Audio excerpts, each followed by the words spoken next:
Hanya bahan kecil ini? Tetua, kamu terlalu meremehkanku, kan? Namun, Putri Wenxing merasa sangat diremehkan untuk tugas yang diberikan kepadanya. Ketika kedua tetua melihat ini, mereka tidak tersenyum. Mungkin juga jika wanita cantik di depannya bukan Kaisar Ke, dia bahkan mungkin menyimpan senyuman palsu. Haha, Tuan Putri, kamu harus makan. Kamu harus menyelesaikan ini sebelum kamu berbicara. Faktanya, kedua tetua benar-benar ingin mengatakan bahwa bahan untuk memperbaiki artefak kekaisaran tidak mudah ditemukan. Bahkan jika kaisar memiliki kekayaan yang tak terhitung banyaknya, dia tidak dapat menahan lemparan sang putri. Dan Qin Yichen terdiam sejenak, dan bahkan lebih sederhana. Putri, saya akan memberi Anda beberapa materi di akhir. Anda pergi dan bermain sendiri. Saat dia berkata, Qin Yichen memandangi dua tetua. Dua tetua, saya masih memiliki tabungan, jadi saya harus membeli beberapa bahan untuk sang putri. Namun, sebelum dia menyelesaikan kata-katanya, Putri Wenqing sudah mengertakkan gigi. Kayu mati, apa maksudmu? Apakah Anda meragukan bakat sang putri untuk memperbaiki? Pada akhirnya aku tidak berani. Qin Yichen mengutuknya dengan tinju, tetapi wajahnya dipenuhi dengan ketidaksesuaian yang tidak dapat disembunyikan. Tapi putri, bahan-bahan ini, bagaimanapun juga, Yang Mulia memperbaiki senjata kekaisaran untuk jenderal terakhir. Kamu. Putri Wenxing mengertakkan gigi dan menjentikkan lengan brokatnya. Dia meraih Dao Hammer Ban yang lian dan terbang ke tungku suci. Dia bahkan menggulung rok suci bersulam dewa-dewa Tao yang terhormat. Catkin, kayu mati, tunggu dan lihat. Putri ini tidak meminta Anda untuk biaya pemurnian. Gunakan, Anda hanya bersenang-senang. Tapi segera, Putri Wenqing membeku di tempatnya, menghadap api yang remang-remang, wajahnya yang cantik memerah. Kedua tetua tidak tahan lagi, dan ban yang lian terbang ke sisinya. Ahem, Putri, Tungku Dewa memiliki formasi untuk mengaktifkan matahari. Anda hanya perlu mengendalikannya dengan kekuatan ilahi.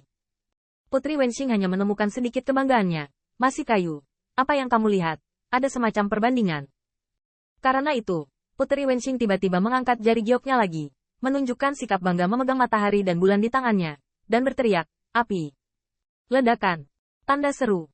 Tanda seru. Suara api memang bukan omong kosong. Matahari mengepul dan mengalir seperti air terjun. Tetapi segera, saya melihat Putri Wenxing melompat-lompat. Hai, panas sekali, panas sekali. Ketika kedua tetua melihat ini, bagaimana mereka berani membiarkan matahari membakar cabang emas dan daun giok Kaisar Ke? Dan sambil melambaikan lengan baju mereka untuk membubarkan matahari, mereka tidak bisa menahan perasaan bahwa, untungnya, gaun sang putri luar biasa, jika tidak. Dan Qin Yichen tidak tahan lagi. Putri, tidak, apakah Anda membayar di muka atas hilangnya bahan untuk terminal? Kayu mati. Putri Wenxing dikelilingi oleh cahaya ilahi, menghancurkan matahari. Matanya yang cantik melebar seperti aprikot merah. Mengapa kamu tersenyum? Jenderal terakhir tidak tersenyum. Setidaknya tidak ada senyum di wajahnya. Kamu, di mana kamu bisa lebih baik dariku? Ini, tungku suci ini sangat sulit dikendalikan. Jika kamu memiliki kemampuan, kamu bisa mencobanya. Baik. Qin Yichen tidak bisa berkata apa-apa, menggulung sekelompok harta, dan berjalan ke tungku suci lainnya. Ketika kedua tetua melihat ini, mata mereka saling berhadapan, dan mereka tidak bisa menahan perasaan bahwa Lord Emperor menyerahkannya kepada mereka. Itu benar-benar pekerjaan yang bagus. Putri Wenxing mencubit pinggangnya dengan tangannya, seolah dia siap untuk melihat Qin Yichen yang malu. Api akan datang. Memegang matahari dan bulan di tangan yang sama, meminum yang sama. Tetapi yang membuat wajah Putri Wenxing tiba-tiba berubah adalah matahari seperti air terjun, mengikuti ujung jari Qin Yichen, perlahan mengalir ke tungku suci, dan segera. Tungku suci api suci Qin Yichen masih terang dan gelap di bawah kendali Qin Yichen. Dengan bebas. Ini. Putri Wenxing tercengang. Tiba-tiba, wajah cantik Putri Wenxing berubah tiba-tiba, dan dia dengan keras kepala berkata, itu tidak dihitung. Saya ingat bahwa ketika Anda menaklukkan sisa-sisa Laut Biru, Anda menerangi jalan api. Menghitung keberuntungan Anda. Qin Yichen tidak bisa berkata-kata, Putri, jangan bandingkan. Itu benar-benar tidak perlu. Putri Wenxing marah, karena dia merasakan penghinaan terhadap dewa bawaan dari mata kayu mati ini. Tidak. Apa yang salah dengan dewa bawaan? Siapa bilang putri ini tidak berbakat sepertimu? Lagi pula, ini baru langkah awal untuk bisa membuat api. Baik. Qin Yichen menghela nafas. Kamu memaksaku. Saat berbicara, ujung jari Qin Yichen menyala dengan sentuhan emas, yang tidak hanya setajam pisau, tetapi juga gemetar.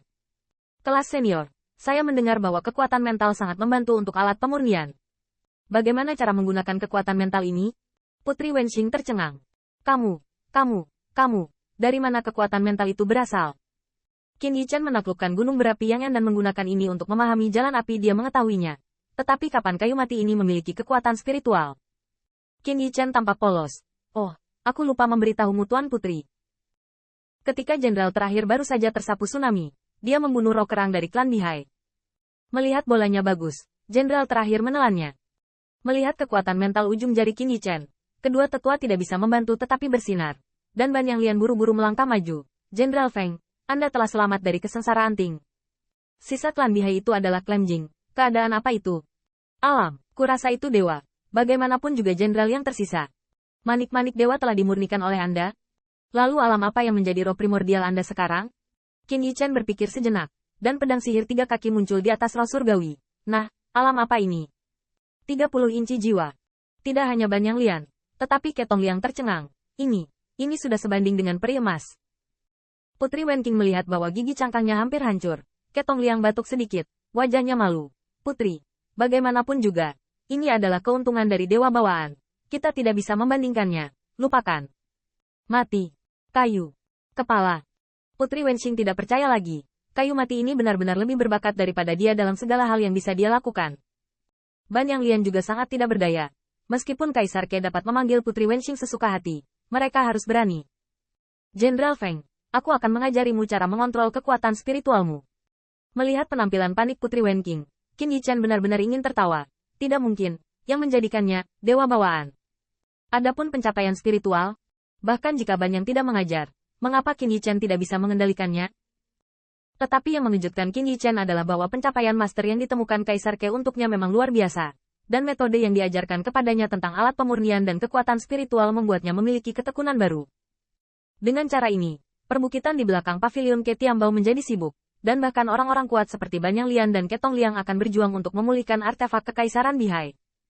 Dalam 2 tahun berikutnya, pengalaman Qin Yichen sangat memuaskan, baik dalam alat pemurnian, atau dalam meningkatkan alam, dan berlatih, Shenhai menelan surga Jue. Selain itu, praktik Taoisme klan Bihai ini berbeda dari Taoisme lainnya. Pengingat Qin Yichen tentang Shenhai Swallowing Heaven Jue, benar-benar tidak tahu apa-apa. Namun meski begitu, bakatnya dalam cara mengolah alat berkali-kali membuat kedua tetua sangat iri.